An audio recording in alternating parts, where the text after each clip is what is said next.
2 of our 3-part webinar series, Connecting with Influencers in 2023. How do we find influencers and then build offers and build communication that resonates so that they actually will partner with us, right? I think one of the chief challenges we've heard from brands over time is I find people, but they go unresponsive, they don't answer my emails. I thought we had a good rapport. And so what we dove into last time was how to build out that recruitment engine, why it's important, and then thinking about this like a funnel, almost like a sales or marketing funnel, where at each of these stages, people can drop out. And so last time, and again, this session 1 of our webinar, you can access this via YouTube. We'll send out recording link for this one, but you can also catch it probably on the side of that YouTube video. But you can watch that again and see how we talked about the right way to message influencers, making concise, clear messages with a clear call to action with your objective so that you can get more opens, get more responses to your offer. Today, we're going to be breaking down how to build a compelling offer. So they've opened our email, they have responded with intent. And so how do we move ourselves to that ultimate goal, which is a post or a video or a story or a TikTok goes live, we begin to see valuable results from that from our business. And so that's what we'll be focusing this time. I skipped over it a second ago, but just introductions to myself. My name is Ryan Hilliard. I'm calling in from Raleigh, North Carolina. I'm the general manager of North America here at Hype Auditor. And I'll be sort of guiding us through this series during this session, and then also in 2 weeks from now where we have part 3. Just a little bit of housekeeping before we get started. Please feel free to drop any of your questions or comments directly in the chat. Typically, we try to answer them as we go when appropriate. We'll also have a time at the end for questions. You can make them as specific or as vague as you would like. And then I'll share my email address as well if you have questions that you'd like to email in also. Just to repeat, we will have this recording available for the general public after this. We'll be sending it out over email. And so just be on the lookout for that if you miss anything. Great. So we'll jump right into it. Again, the purpose of this second part of our webinar series is really to dive into how to construct a compelling offer for influencers. What are all of the facets that go into working with an influencer? What are all those things that are actually negotiable so that you can really focus in your efforts on building an offer that you're going to receive the response that you're looking for without having to put forward an unprofitable campaign or something that's not sustainable.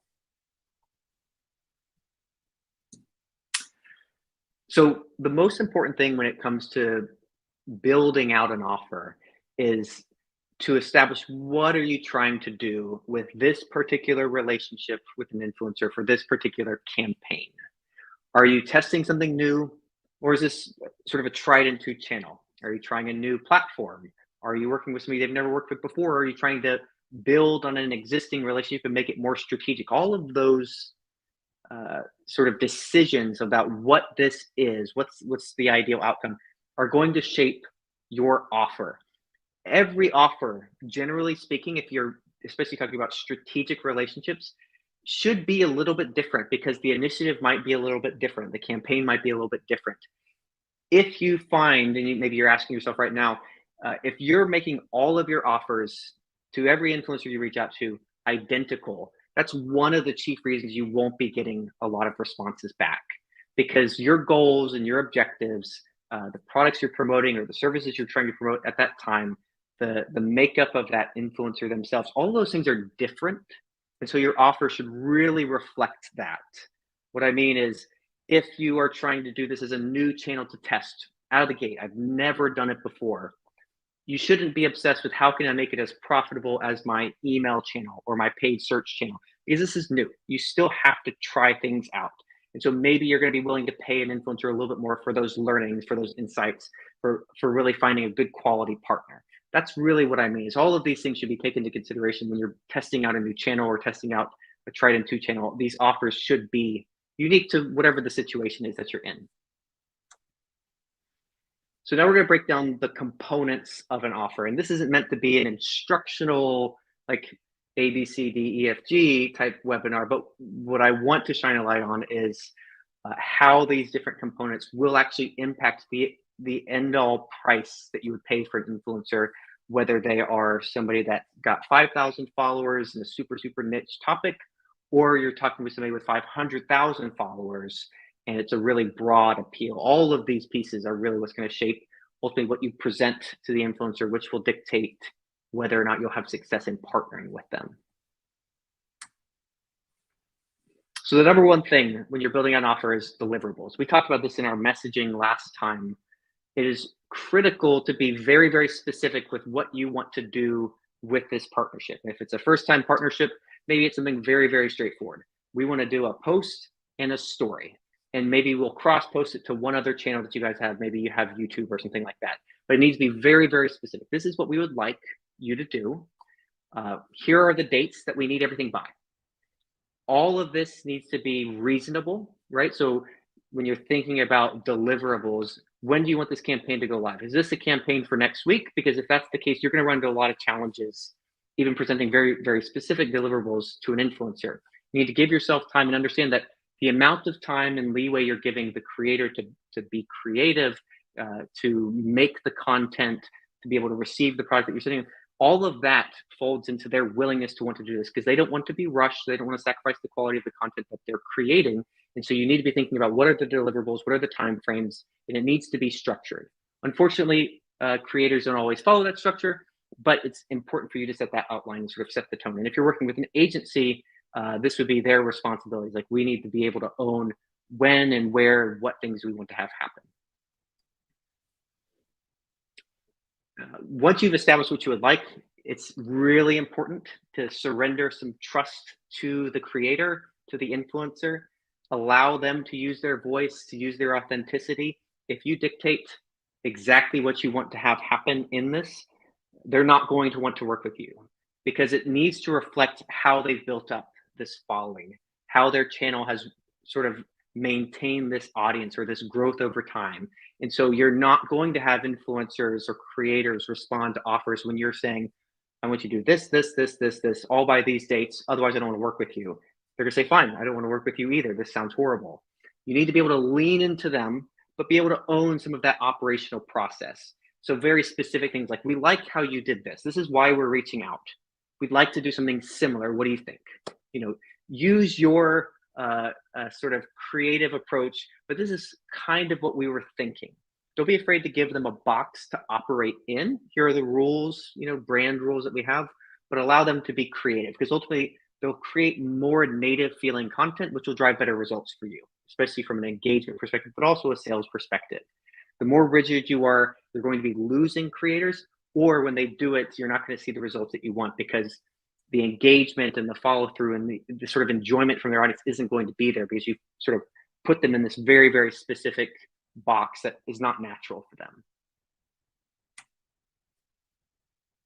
Another piece to this, and this is something people don't always think about when they're doing influence marketing for the first time, is content usage rights. You think, oh, I'll do this post and then we'll be done. But there is this opportunity to use this channel to fold it as a part of your overall social media strategy. Hey, let's use this content in other places. And folding of those content usage rights is pretty normal when it comes to contract negotiations with a creator. Maybe on the smaller, more micro side, maybe something more transactional. Hey, we just want to send you a product. It's a little bit less of a big deal. But if it's in exchange for a good amount of money, several $1,000s and up, there's a lot of value in using this content moving forward. But it comes with a caveat. Wanting forever usage rights to somebody's content is going to come with a price tag or just a no. The creator is going to understand, hey, you're going to get all of this perpetual value, so I'm going to increase my price, right? And so it becomes a little bit of a negotiation point, but it's something that you don't want to forget because if you can generate all of this new, unique creative that's sort of in the voice or in the perspective of this other person, it's not just your brand. There's a lot of value for a marketing team there, storing that and using that for other things, making more integrated campaigns. But just understand, asking for universal rights is going to come with a cost. If you've ever done anything related to TV before, if you've done even like a celebrity partnership for something in direct mail, or obviously in this case, influencer marketing, you know that, hey, I'm going to have usage for this person or for this talent for this amount of time, and then it goes away. And if I want perpetual, like I have to renew it every year. And that's the same thing that we're seeing here with these folks, especially if they're represented by an agent. On the flip side, once you've gotten that content up, one of the most frustrating things for a brand, especially if they're new to influencer marketing, is to go, "Hey, we had this awesome post, and I went and tried to look it up again, and it was gone." Influencers, they don't love to have ads everywhere, and so it's not abnormal for creators to eventually say, "I'm going to just take this content down. I don't like it. I just don't want it flooding my feed, or I'm representing a different product now." It's not as common. It's not going to be something that you have to see all of the time, because if they do something more natural feeling, maybe it'll be fine. Maybe the picture will look fine, but it can happen. And so if you're thinking about influencer marketing as a way to get in front of folks, and then that sort of advertisement to persist beyond just that day where you get that pop, you'll want to fold in the content needs to stay up for at least this amount of time. I want it to be up for 3 months or 1 month at least. Again, very normal in terms of contracting, but it's really an important way to preserve that you're going to get the most value out of this. Now, if you get pushback on it, just know it is a point of negotiation. You might have to spend a little bit more money if you want that to stay up for months and months and months. It's not as much of a cost increase as something like perpetual usage rights, but it is something that might come as a little bit of a negotiation. And generally speaking, it's a red flag from our perspective at Hype Auditor. If you do see creators that are always taking down their sponsored content, it's something that we just don't think is the best practice for an influencer. And so it's definitely something you'd want to shy away with. And actually with our platform, we make it easy to see how often do influencers take down content, just so that you have that knowledge, but just something to keep in mind when you're building out your offer.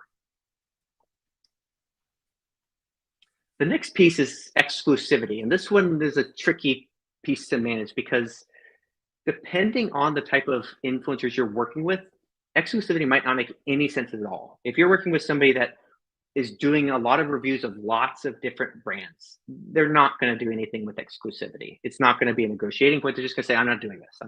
This is not what this is for." If you, as the brand, though, if you say, "Hey, it's very, very important to us.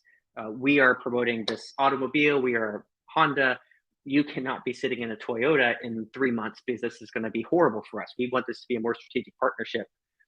That's the type of thing that you can build into your offer. And depending on the investment level that you're putting for this, it could make a lot of sense to have this in place, or to string out the relationship for, "Hey, this is an annual contract where you're going to be providing regular deliverables for us. And during this time, you can't talk about any other brands in this space." It's perfectly reasonable. It's typically expected from the influencer, unless they are normally doing different types of reviews, right? If you're a car review influencer, you can't tell me I'm not going to look at different cars. I'm going to be looking at all these different cars. Like, this is just what I do. And so try not to get hung up on exclusivity when that's the case. Understand that this is where people come to research. And so we want to paint ourselves in a good light, but this is research. So they're going to be having to see other things. If it is critical, make sure you build that language in. 3 months, 6 months, even a year isn't unreasonable, but a lot of times it will depend on the product that you're promoting, and it can come with an added price tag of 10 to 15%, depending on the length that you add, which might be a perfectly worthwhile investment, but maybe not. Payment due terms. This is a question we hear about, and this is a part of influencer marketing that is always all over the spectrum. How does this work? Do we just pay them when they're done? Because that's what it is when you're working with micro influencers and nano influencers. I'll pay you when you do it, and there's a lot of trust there. But as you move up, you begin working with folks with larger followings, folks that are regularly promoting content. If they're working with an agent, you're going to see a lot more instances where they would like some payment up front, or some payment for some of the effort that they're doing, especially if it's going to take an investment or a significant amount of time to produce the resource or the assets you want to do. Expect that, hey, we're going to want at least 50% of this to start, and then after our draft, and we will deliver by this date. Again, you want those clear deliverable terms, but don't shy away from it if that's the case, because you have to understand it's not too dissimilar from a contractor doing something at your house.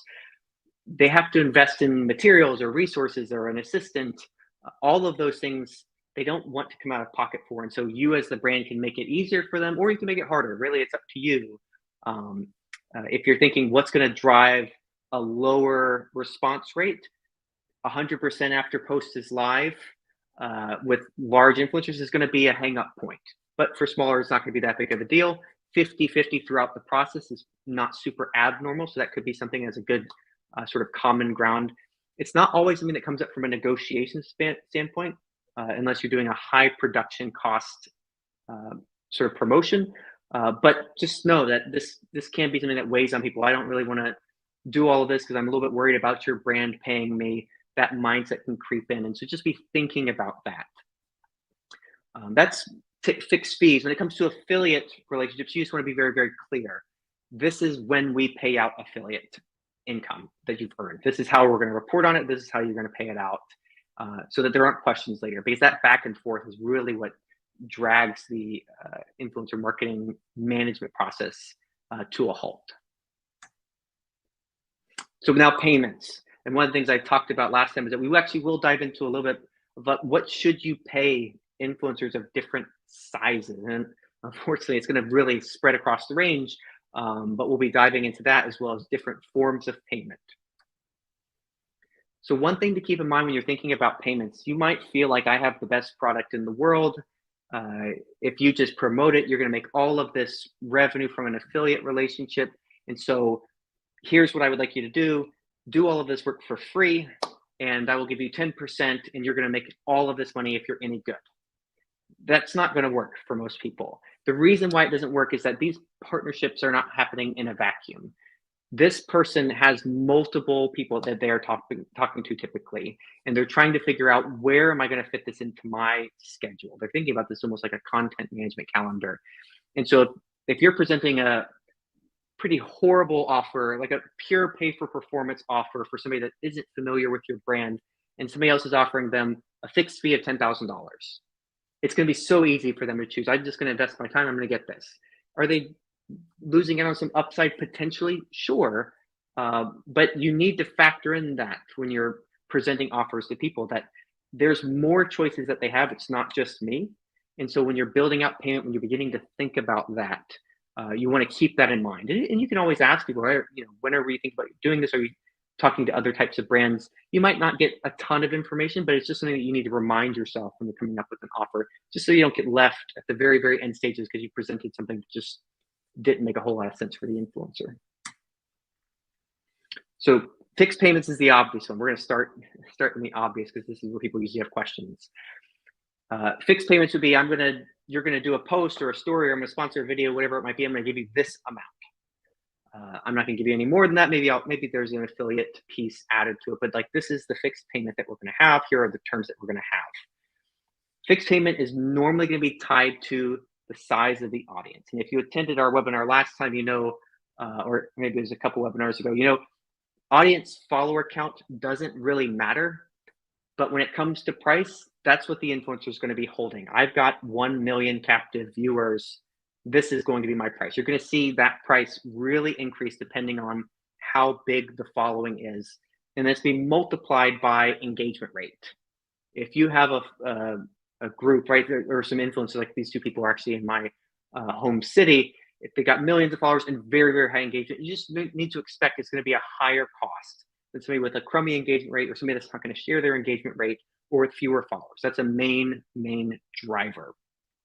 If you're testing things out, be okay with the zero return. I'm going to invest $10,000. Hopefully I get $10,000 back. I get no return, but I get also this value of learning about the test. I get some extra brand exposure, whatever else is in that relationship, but I'm okay. I'm content with what this investment is. Over time, you'll want to think about, okay, how can I refine this channel, make it more profitable? But if you're purely testing out, expect that you're going to need to do fixed payments, and don't expect 3-to-1, 4-to-1 returns like you're getting in other channels. I just ideally would like to break even and learn a lot, so that the next time we have higher expectations. When you're thinking, what should I pay? One metric that people do like to use is earned media value.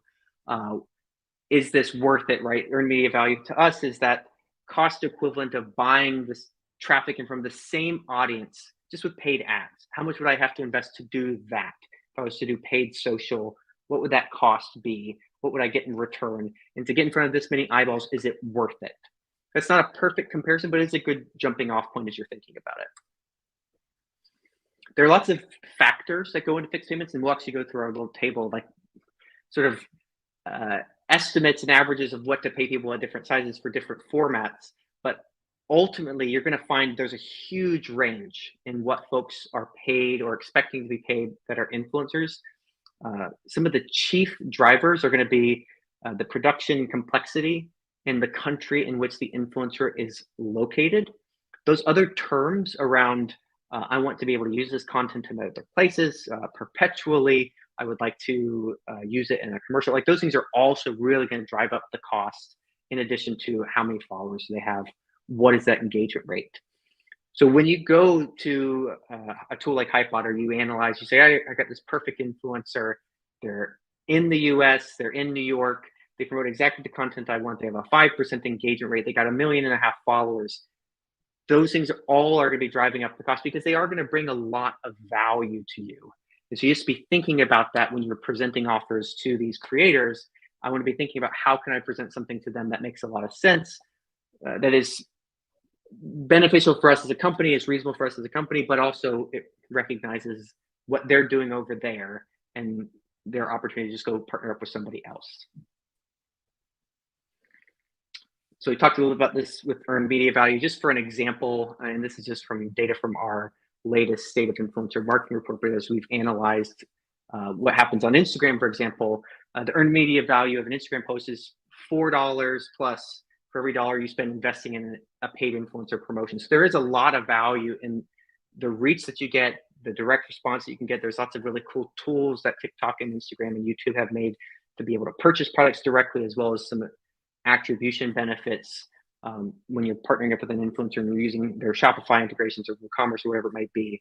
But there is a lot of value there beyond just the pure dollars in, dollars out, how many sales did I get? And so this should be a chief factor, but ultimately you're going to find that the ranges when working with people are really, really going to vary. So I pulled some of these, they're midpoints for different sized influencers within those ranges and different types of products using our State of Influencer Marketing Report in 2023. I'm going to drop this report in the chat because we actually have a more detailed breakdown for each of these networks. So if you haven't seen our report, I definitely encourage folks to check it out. I just shared the link here. You can check it out anytime where we break down all of the different networks. But what I want to call attention to are the different formats, for example, on Instagram, and the different costs that come with those formats, as well as how those costs vary with things like TikTok versus like a YouTube sponsored video. And just all of this variance is going to be tied to things that we talked about. Where are the people located? How active and how large is their audience? And what is the engagement that they're getting? You as a brand, in order to present sort of the best offer forward, what you can do is make sure that there's really, really close alignment with what you're trying to do. Hey, we promote this type of product. You talk about this all the time as something you're passionate about. Resonating there is how you can help move that cost with the influencer down a little bit, especially if maybe they're a former customer or a current customer. Those types of things can really help manage the overall cost. And then if you're an established brand and you've got really, really compelling metrics from a performance perspective, last time we partnered with this influencer, they generated X many sales. This is the conversion rate for the last 10 influencers that we've worked with. Then you have those options to really present a compelling affiliate supplement. I say supplement because it's very uncommon for there to be a case where an influencer that would normally demand a $5,000 to $10,000 fixed fee say, oh, I'll just do affiliate. You might be able to get them to discount a little bit. But if you're able to present, hey, here's what our conversion rates are, here's what your viewership, here's what we're estimating based off of our experience, that is one way to help shift the performance, to shift to a performance-based model. And then maybe over time, if you have a good relationship and they do see those results, you can shift even more to a performance-based model. But just expect to have to do some fixed fees, especially when you're getting started.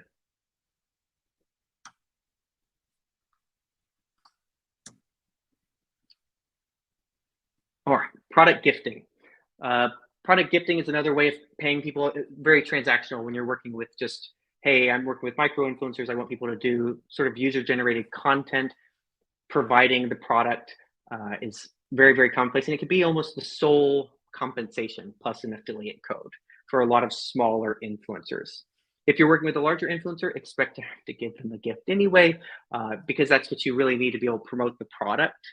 The one thing that I hear, what I would call sort of a horror story of things that people will do that I would really encourage you not to do, don't blindly send things to influencers and then expect them to post. That almost never happens. Now, if you find a really, really niche influencer and your product really resonates, you might see a pretty good return rate on that. Hey, we get X many folks, maybe we send out 4, we get 2 videos or 2 posts. But generally speaking, a third of that is never, or a third of that might do something if ever, but most folks, 4/5 of them are never going to post anything. You just sent out a bunch of stuff, you did a bunch of legwork, and didn't see any value. You definitely want to build that relationship first. We have like a really, really awesome solution at Hypewater where talking about just expectations there. Make sure that you're always communicating with an influencer before you send them just a gift. Otherwise, just don't expect anything in return. When it comes to managing luxury items, this can be particularly tricky. A lot of times, if you're a small brand and you've got very, very expensive items, one of the challenges is like I can't send this to somebody because it's a $10,000 piece of jewelry or it's a $14,000 one-off handbag. I can't do that. And so if you're moving into the luxury space, there's a couple of options that you need to be aware of, right? Number one is you don't have to think about giving away products. In jewelry space, like it's not uncommon to say, I'm going to send you something, you're going to send it back to me. This is just how it's going to work because it's simply too expensive. Maybe there's the ability for the influencer to be able to keep it if they're able to drive a certain level of performance, but it's not abnormal when it's something that high of a cost. Another way to manage luxury items or expensive items in general is find a way to pull creators to you to try to centralize that process. So if you think about, we're using automobiles in this example again, when a car company creates a new car, right? Hyundai just released their Ioniq 6, which is a new electric sedan, very expensive, $50,000 sedan. They're not sending sedans to everybody right now. What they're doing is saying, we're going to put 2 or 3 sedans on a parking lot, and we're going to bring some people in.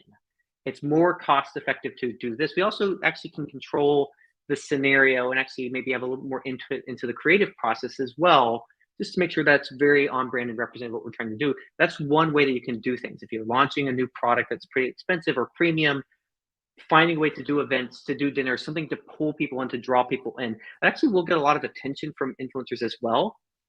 At the end of the day, you might still end up investing, $1,500 to $2,000 to fly an influencer in and have them stay one night at a place, have a meal. But it might be much more cost effective than sending out, $10,000 or $12,000 individual items that you're just really concerned about. The other thing that I would highly recommend is you need to overemphasize that brand alignment. This is where it's okay to say, we really need it to represent us as a brand. We can't dilute our brand by being too commercial, right? And so these are just some things to keep in mind when you're promoting luxury items, just to manage that whole process. The next is, how do we manage niche following? So sometimes when you're promoting luxury items, one of the results there is that you're targeting a percentage of the population that has a certain amount of discretionary income that isn't representative of most of the population. Which means even if you're targeting an influencer that only talks about luxury vacations, you're still going to have this challenge of like only a small percentage of them are applicable. And so how do you manage that situation? So number one, you want to be very clear with the creator when you're reaching out to them, when you're having conversations with them. This is who we're really focused on. It's a super small portion of your audience. And we think that you represent our brand really, really well in this space. We think that we can have a really, really high success rate with this small percentage of the audience, but we don't really want this to be for everybody. This is how we want to focus it. So how would you as a creator build a message that's really catered towards 10%, but is going to be seen by all 100%? But that's really, really important. Otherwise, it's not going to make any sense to the 90%, and then the 10% aren't going to resonate with that message. And so it's really, really important to clarify that, to be that specific with the creator. Expect in general to pay fixed fees. Just because you want to work with 10% of an audience, it doesn't mean you can say, and therefore I want to pay for performance, and you're going to do that. If anything, they're going to say, we really need you to expect to pay a fixed fee, but maybe there's a negotiation point. Maybe there's something that you can do to bring that cost down, but just something to be thinking about, whether it's luxury items, which happen to be niche because they're luxury, or if it's just a truly very niche item. Referral and affiliate commissions. This is a common component for an offer. It should be a component in every offer. You should be willing to pay out a cost per sale for any customer or partner that you work with, an influencer, because they're driving new people to your site. They're getting there's the benefit of exposure and brand alignment with that creator. You might be getting some extra creative there. There's some persistence there. And so be willing to make it make sense for the creator.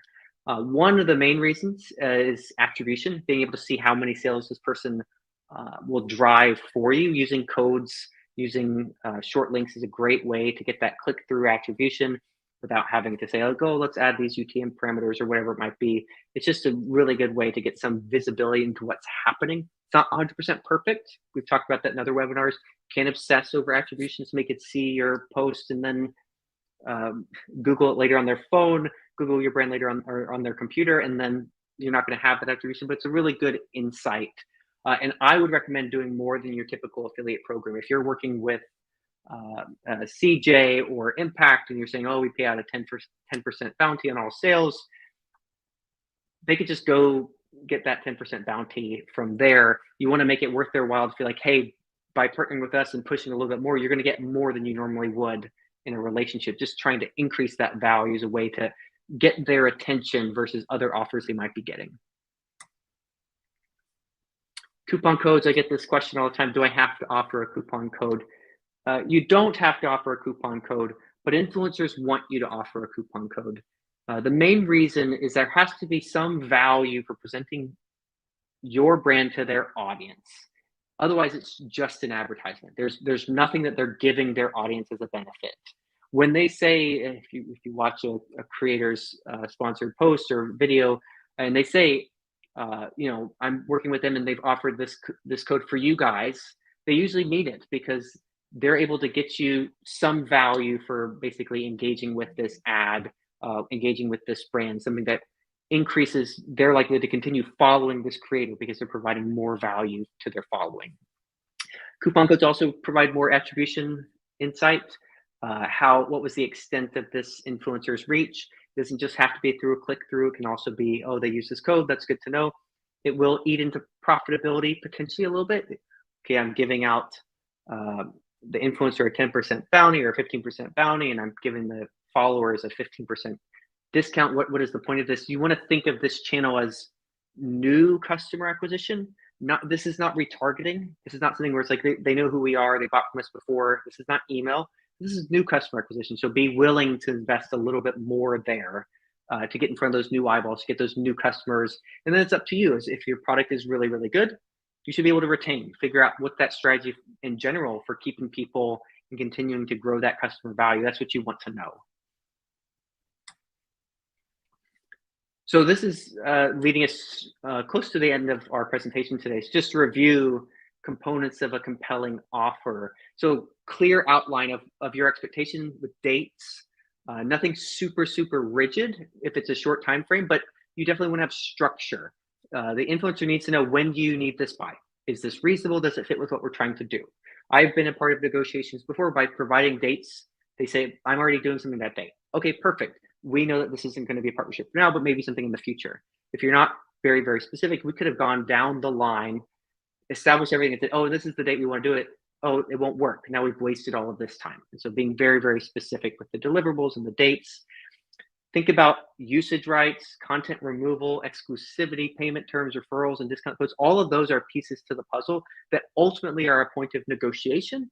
They are going to drive up cost or drive down cost, but they're all sort of little gears or cogs that you can twist a little bit. How can we make this work, make that work? It should not be the same for everybody. it really should be unique to the relationship that you're doing. Now, they might follow a similar structure if it's a campaign for the same product, same type of influencer, but just keep that in mind that all of these are little pieces that you can maneuver and manipulate as you're getting going or as you're scaling up. And that will ultimately directly impact your ability to move from we've captured their attention to did we actually get a post live? And I want to stress if you're trying to really engage with somebody that you really want to work with, or you're really trying to try something new you've never tried before, be okay with the on the paper performance looking like, oh, it just broke even or it didn't quite break even, because there's a lot of value there in just the tests and learning and being able to say, now that we have data, it's much easier for us to choose a different type of creator, focus on a different type of offer, and really make this work for us as a brand. So that's our components of a compelling offer, our part 2 in our series. Thank everybody for bearing with us with our technical broadcast issues. It was a quicker webinar, but in time, it looks like it's about the same because we lost 5 minutes to internet gremlins here. But join us for part 3. This is our last part of our Connecting with Influencers in 2023 webinar, where we're going to be talking about how to build an inbound recruitment engine. If you're a newer brand or even an established brand, but in a lot of cases a newer brand, you look at influencer marketing as I've seen what Cuts or I've seen what all of these direct-to-consumer brands, solo stuff have been able to do just by partnering up with people on social media and growing into these $100 million revenue businesses. That's what I would like to do. And so we're trying to deconstruct what some of those companies have done to make it a manageable step-by-step. Here's how you build that engine to drive inbound requests from creators. How do you really resonate with creators? Now, it's not a magic pill, right? You have to have a good, compelling product, but that is just something that we'll be talking about next time in 2 weeks. So I'm gonna pause. Thank everybody again for staying with. If there are any questions, otherwise we'll end the webinar here today. So we'll hang on the line for 1 or 2 minutes if you have any questions.